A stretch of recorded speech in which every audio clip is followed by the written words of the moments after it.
Good afternoon, guys. It's Workin, bringing you a quick update on Bitcoin. Hope you guys are having a wonderful afternoon. Sorry I haven't, guys, given you an update in the last week or so. It's been about 5 days or so since the last update, and to be fair, I've been a bit busy. Bitcoin really hasn't done much of anything. It's basically been consolidating sideways. So there hasn't been much to update you on. But I wanted to make sure I got you out an update here because I remember last week on my last video, I told you that we would see resolution to this massive consolidation pattern that we've been in basically since June 26th. I told you last week that we'd very likely see resolution at the most within 3 weeks, but I told you very likely within a week. And it's been almost a week now, and we are coming up on that point here to where, depending on where you're drawing this, and let me just show you a couple different scenarios. Obviously, that we've been in this massive consolidation period that, as I said, since started in June the 26th, and we can see that we're in this overall massive wedge pattern. And of course, that symmetrical wedge is an equal opportunity breakout to the up or to the downside here. So you could make this case that we could potentially have another 2 weeks of consolidation, which would bring us right up to the apex. Now, we know that typically doesn't happen. Typically, you see a breakout before you reach the apex of any type of a wedge. So that would mean probably within another week, if not less than that. And to be fair, if I look at this, guys, a little bit differently, if I come in here and pull into the 4-hour, we can see that we're actually creating kind of a wedge within a wedge. In other words, we have this series of higher lows right here as well that's basically starting on August the 6th through today, and we're just wicking off the top of that here. So we kind of have this, zooming back out, this wedge within a wedge. If we do break to the upside here, then that's going to keep us within the overall consolidation pattern that we've been in here of this overall larger wedge. However, if we do break to the downside, that's going to be a little bit different. If we do break to the downside, that's going to put us outside of both of these areas, or both of these, or the larger wedge. That'll put us outside the larger wedge. Let's just keep it simple here. And of course, that will very, very likely take on a whole different life of its own. Of course, if we do break down below 9,950, I am going to, as I've these areas that I have marked off are the exact same areas I've had marked off for quite some time now, switching back here to the daily. So if we do break down below 9,950, I will expect a very quick drop down to about 9,400.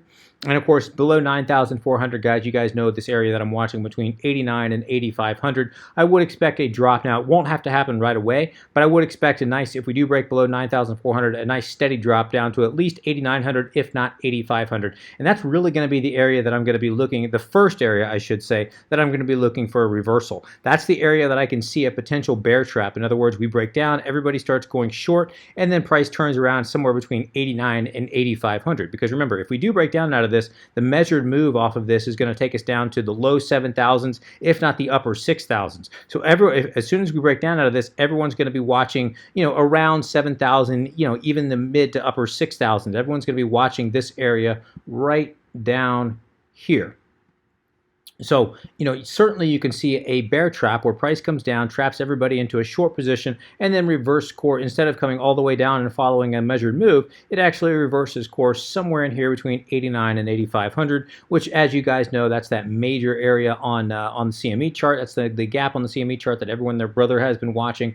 But of course, 8,500 is also very significant for numerous other reasons, as I pointed out in past videos that I'm not going to go over again today.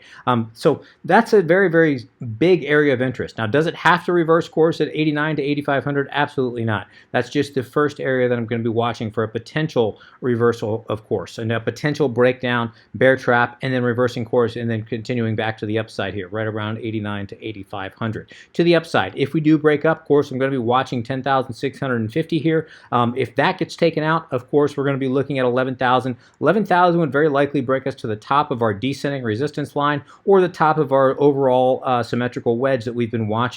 If we do break above 11,000, really 11,050, if we do break above 11,050, that's when we're going to officially will have broken out of the overall massive symmetrical wedge that we are in. And of course, if the first area I'm going to be watching is 11,500, but I think more than likely 12,000 would be a very logical target as soon as we do break out of this symmetrical wedge that we're in. If it's to the upside, 12,000 would be a very logical target to watch for your first area of interest. And of course, just like we could get a bear trap down here, I wouldn't be surprised as well to see a fake take out to the upside, where price breaks to the upside, hits about 12,000, and then completely reverses course. It's not until we break 12,000 that I'll start looking for continuation to the upside, and of course that'll bring us up to 13,000 would be the first target after that, and then of course that gets broken. We're looking at taking out this prior high here. We're at around 13,850, if not much higher than that. But again, we're nowhere near there yet. As of right now, we're still consolidating sideways, still kind of within a wedge within a wedge. I would expect resolution to be this first area of interest right in here. I would expect us to have resolution today or tomorrow. Now, it doesn't have to be a massive resolution. In other words, we don't have to have a massive break to the up or to the downside here. Again, this could just continue to move sideways, and if that does happen, then so be it. I just find it interesting that it does look like we are getting pressed tighter and tighter here. Again, kind of a wedge within a wedge. I wouldn't be surprised to see it kind of just completely take off out of here, either up or down, out of the overall symmetrical wedge pattern, the larger symmetrical wedge pattern that we're in. That being said, of course, it doesn't have to play out that way at all.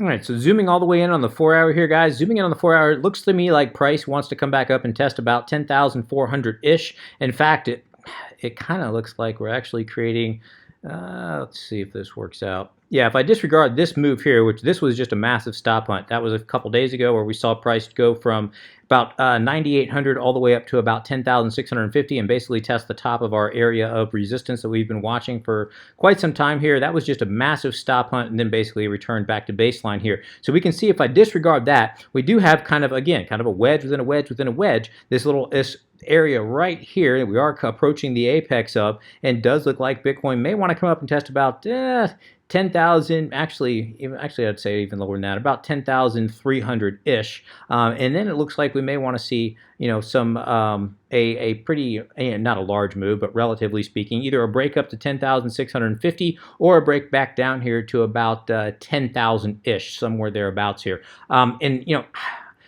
It does look like we are going to, again, we very likely will see some resolution in the next day or two to this little micro pattern here. If it's a break to the downside, that could domino very quickly and go much lower. If it's a break to the upside here, then we may have, a little bit more time of moving sideways in the overall larger structure here. Now, we'll have to wait and see kind of how it plays out. But I will say the volume signature is very, very interesting. Does look like this thing is getting ready to pop. Let me just pop on volume here very briefly. We can see that we are still creating, on volume, we are still creating a series of lower highs here. So again, this volume signature jives very, very nicely with the overall consolidation pattern of lower highs, higher lows, and then eventual breakout. We are seeing, very, very good resolution between the two. So, this whole pattern does look like we will see resolution at the most in 2 weeks. I would say in a week or less, we should see some resolution to this. But at the most 2 weeks. So anyway, zooming in here to the 4-hour, how would I play this? Sorry, guys, there we go. How would I play this here at the 4-hour? I wouldn't. I would just watch this very, very closely because, again, we could see some very, very major move here in the next day or two, or if it does break to the upside, we could just see some more consolidation sideways. But I don't see a very, very good trade at the moment until we get outside of the overall larger wedge pattern that Bitcoin is currently trading in. Let's go ahead and look at some moving averages, exponential moving averages. This is on the daily. Daily, we can see the 821 and 55-day EMA are just getting squeezed tighter and tighter, almost literally right on top of one another. I said this last week that we have not seen the 821 and 55 this close to each other basically since the breakout right here in April the 2nd. This is the last time we saw the 821 and 55-day exponential moving average this close together, which again does suggest, I should say, a much larger move to come. We're also starting to see the daily Bollinger Band start to constrict, starting to look like they're bottlenecking here. We're also seeing the 50 simple also coinciding with the 821 and 55-day EMA. So this is all screaming for a much larger move to come. Again, in the most 3 weeks, but I would say in a week or less. Let's go ahead and check the weekly. Looking at the weekly, we're basically consolidating right on top of the 8-week EMA.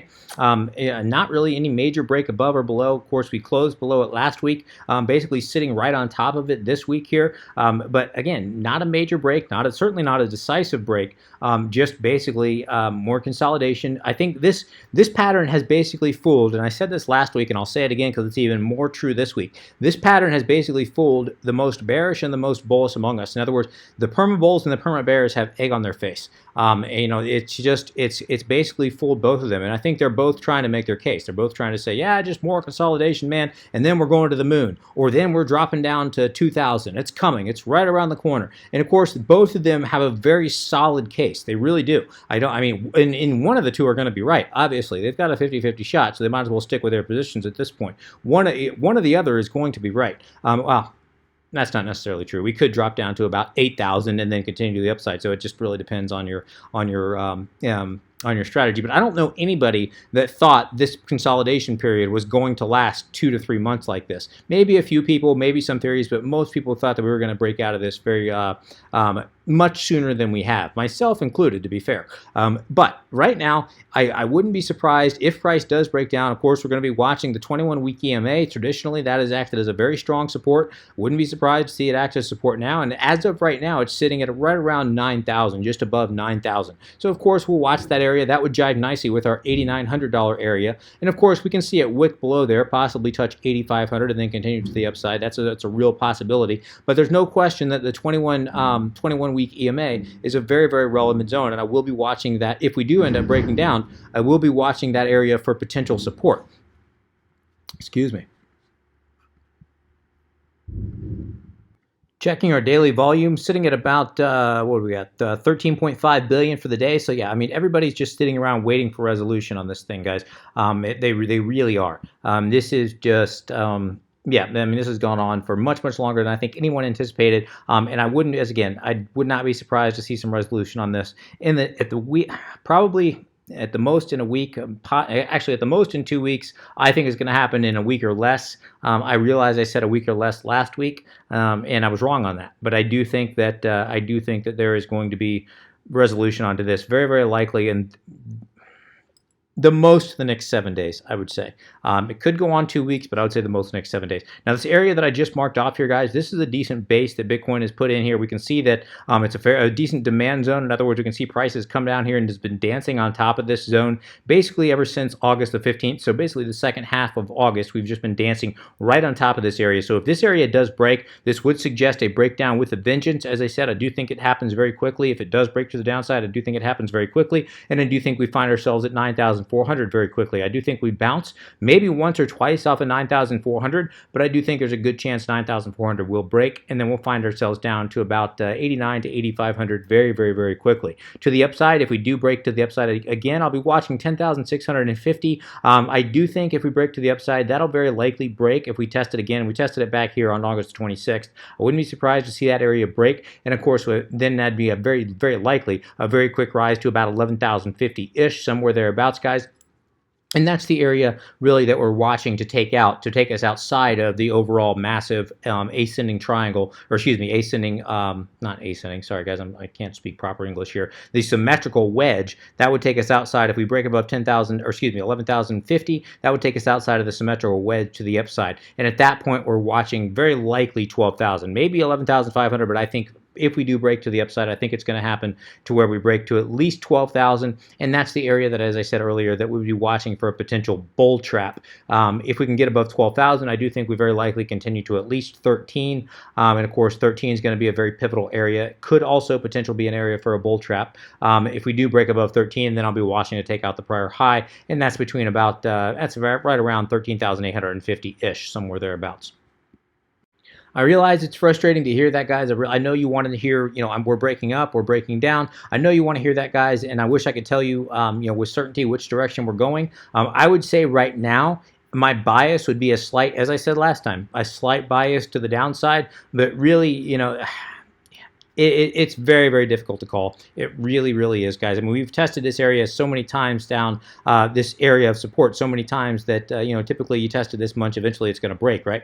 Every time you test it, it gets weaker and weaker and weaker. That being said, Bitcoin has surprised us so many times. And if I look at the overall wedge pattern that we're in, guys, I just, until we break this pattern, guys. I mean, you could also make the case that we are still until the trend does shift, we are still on an uptrend. Of course, the probability favors the trend. So you could, again, it's frustrating for you. I know it's frustrating to hear, but I can make a good argument for the bulls. I can make a good argument for the bears. And until we break the overall consolidation pattern that we've been in here for quite some time, it's really just a waiting game. And again, I know how frustrating that is to hear, guys, but that's why that I make these videos to not BS you, and I'm not going to make something up. I'm not going to tell you we're going to the moon. I'm not going to tell you we're going down to $2,000. I'm going to tell you exactly what I'm watching, guys. And small scalp trades here and there. If you wanted to get into a scalp right now, the targeting about 10,400. Yeah, I mean you could make that case, but truth is, guys, this is a good time to sit on your hands, wait.